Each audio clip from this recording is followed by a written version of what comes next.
If you were a Nintendo fan in the year 2016, you likely remember feeling an immense amount of pain. Pain akin to childbirth or passing a kidney stone. I may even go as far as to say pain equivalent to being forced to watch my own videos. It was that bad. The Wii U was a dying console, and the well of Nintendo games that were capable of generating any amount of excitement was running dry. You had a couple of notable panty droppers such as Kirby Planet Robobot and Pokemon Sun and Moon, but most other releases were generally received as mediocre to just plain bad. There was one release that was probably the highlight of my 2016 and that many others also had a good time with, but one day just stopped talking about. Pokken Tournament! Pokken Tournament is a crossover fighting game between Tekken and, you guessed it, those things you probably got bullied about in high school. It was originally released in arcade cabinets in Japan on July 16, 2015, but it later got a port on Wii U on March 18, 2016. It was also one of the many games to abandon the sinking ship that was the Wii U and get a port on Switch on September 22, 2017. Release dates are so much fun, aren't they? 2016 was a pretty bleak year in general, but Pokemon fans were eating quite well that year. It was the 20th anniversary of the Pokemon franchise after all. We got stuff like Red, Blue, and Yellow being released on the 3DS eShop, Sun and Moon were released later that year, and of course, we had Pokken Tournament being released on the Wii U. I was incredibly excited for this game. I hadn't played a ton of fighting games, but I loved Super Smash Bros, and the idea of a fighting game where you play exclusively as Pokemon was something that got me super pumped. I remember picking up any amounts of loose change I could find around the house so I could dump them into one of those Coinstar things at Walmart and eventually save up enough money to buy it on release. I also remember sitting in class all the way back in 6th grade and violently tapping my foot as I waited for the clock to strike 3 so my mom could take me to Walmart or wherever and pick it up right away. I was really looking forward to this game and it did not disappoint me. This game was a blast to play with friends and I feel like it doesn't get the appreciation it deserves today. So let's talk about it. What's a fighting game without a colorful cast of characters, and Pokken Tournament has quite the cast to select from.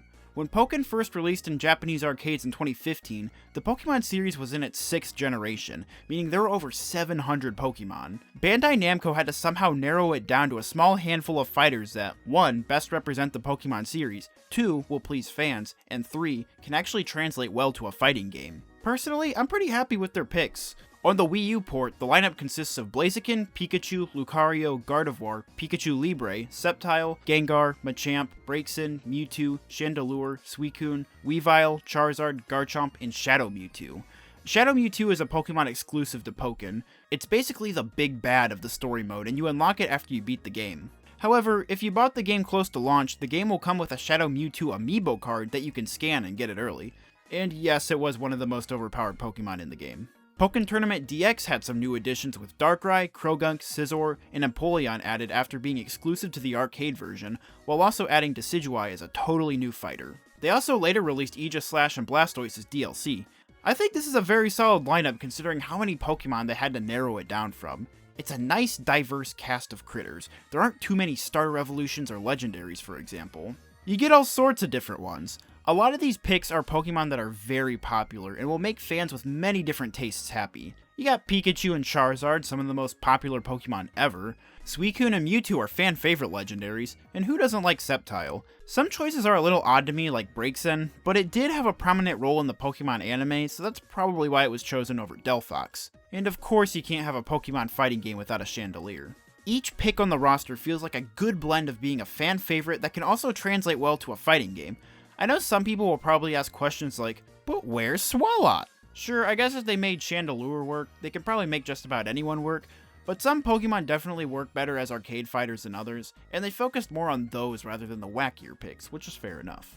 All the fighters are also categorized into different playstyles, making it easier for the player to pick a fighter that would be a good fit for them. You have standard, power, speed, and technique fighters. Power and speed are pretty self-explanatory. Standard is going to be your balance fighter that are all around great at everything. And technique I think is supposed to describe the more ranged fighters, but I'm not too sure on that one. I've heard from some people that you're not supposed to take these categories too seriously because they're not very accurate. They're definitely not perfect, but I think they do a pretty decent job describing the characters, especially for people who have never played the game before. So you have all these fighters. What do you do with them? How exactly does this game work? As I mentioned, Pokken Tournament is a crossover fighting game between Pokemon and Tekken. Hearing that, you might think that the game is literally just Tekken but with a Pokemon skin, but that's not really the case. It does borrow a lot of elements from Tekken, but it brings some new ideas to the table to make it feel more unique. The first and most prominent is the phase shift mechanic. The game is divided into two styles of gameplay, field phase and dual phase. In field phase, which is a feature unique to Pokken, the fighters are able to run around in a 3D space. When one fighter connects a certain number of hits, a phase shift occurs and it will transition to dual phase. In this phase, it looks a lot more like Tekken with a two-dimensional space to fight in. The way the battle plays out is obviously quite different, and the moves that your fighter can use are also changed up. Once you land enough hits, the phase shift occurs and you go back to field phase, and the cycle continues until one fighter is knocked out. I've heard some people say that they don't like this whole phase shifting mechanic and would have preferred that Pokken just be a two-dimensional experience like an actual Tekken game. I can definitely understand this. Field phase does feel a bit clunky at times, but overall, I like this mechanic because it makes the gameplay dynamic and keeps my Gen Z goldfish-like attention span engaged. The only thing that could make it more engaging is to have Subway Surfers playing underneath it. Another mechanic that is integral to the gameplay of Pokken is the rock-paper-scissors-like system that the attacks orbit around. All of the basic attacks can be lumped into three basic categories: normal attacks, counter attacks, and grab attacks. Counter beats normal, normal beats grab, and grab beats normal. And gun of course beats everything. This is a neat little gameplay feature. It's like an expanded take on the whole grab beats shield thing that most other fighting games implement. Also, I'm not sure if the rock paper scissors mechanic is a thing that other fighting games have, so I hope I'm not crediting it as a unique feature. The only fighting games I really play are Smash and Pokken. I hope they don't find out I've never played a single video game before. Another feature is the synergy gauge. Rack up some hits, fill up this meter right here, and hit the L and R buttons to perform a synergy burst which powers up all your attacks. Once the time is right, press the L and R buttons again to unleash a powerful burst attack to hit your opponents harder than I hit that little kid on my way to Arby's the other day. Support Pokemon are also a mechanic that can help out in battle. You get 2 different support Pokemon for each match, and they come as a package deal, so you can't have one without the other. Some examples are Snivy and Lapras, Amalga and Fennegan, and Frogadier and Eevee. Support Pokemon can be divided into 3 categories: Attack, Enhance, and Disrupt. Attack Pokemon obviously attack the other Pokemon. Enhance will give the user some sort of stat boost like attack, defense, or speed, and Disrupt will do the opposite on the opponent. All support Pokemon have a cooldown timer in between uses, and as you would expect, the stronger the Pokemon, the longer the cooldown. And there we go, that's a basic overview of how this game works. There's plenty of other stuff like counterattack dash canceling. I was a very casual Pokken player. This was the type of game me and my friends would play together at sleepovers in middle school and stuff. We never got too deep into the mechanics. I remember I was usually the best player of the 4 of us and would just use this combo over and over again, and there was nothing they could do to stop it. They were all like, "You're not even that good, bro. You're literally spamming. Stop acting like you're good." Good times.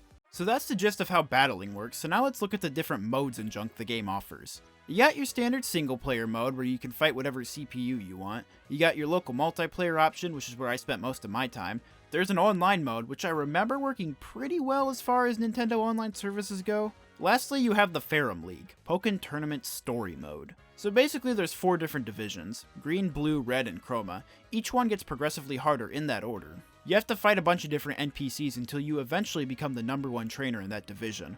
Once you do that, you have a promotion test that you have to pass, which basically functions as a boss battle that, if you win, you get to move up to the next division. While moving up in the Ferrum League, you'll find yourself repeatedly being harassed by the sinister Shadow Mewtwo, a character hell-bent on rocking your shit for no apparent reason. You fight him in between divisions and you get a few chances to try and beat him. It doesn't really matter if you win or lose though, because both endings play out the same. After beating the Chroma League and defeating Shadow Mewtwo once and for all, the player unlocks Shadow Mewtwo officially and has beaten the main story. Is the story any good? Was that Mewtwo? It wasn't the right color, but there have been all sorts of rumors lately about a mysterious black Pokemon. And then there's that trainer. Are you both okay? I don't think fighting games are ever really known for their stories, at least to my knowledge. There's only so much you can do with it given the gameplay. A lot of them boil down to, okay, so you're gonna beat the shit out of all these NPCs through standard single player battles, and here's your reason for doing it. There's probably plenty of good ones out there that I just don't know about because, like I said, I don't play too many fighting games. Pokken's story is quite shallow and forgettable, but it does indeed give you a good reason for kicking the shit out of NPCs. It's not amazing, but it's passable. So I've said some mostly positive things about this game. It has a strong roster, the battles are fun and engaging, and the story gets a passing grade. However, there is one aspect of this game that sort of tarnishes an otherwise amazing experience, and if you've played the game, you may already know where I'm going with this. I had so many good things to say about this game. Pokken Tournament was almost perfect, but they just had to add a woman to it.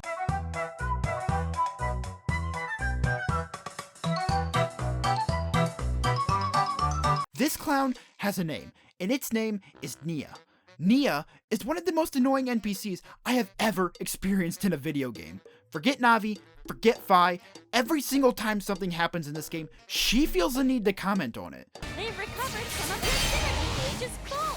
Now's your chance. Use first. The developers even knew how annoying she was because they literally put an option in settings to get her to shut the fuck up. And even then, she is still constantly opening her mouth in between rounds. So really, there's nothing you can do to stop her. There are so many games out there that could have benefited from voice acting, and this is not one of them. But anyways, that's it. I'm done. And that's all I really have to say about Pokken Tournament, so farewell, my friends.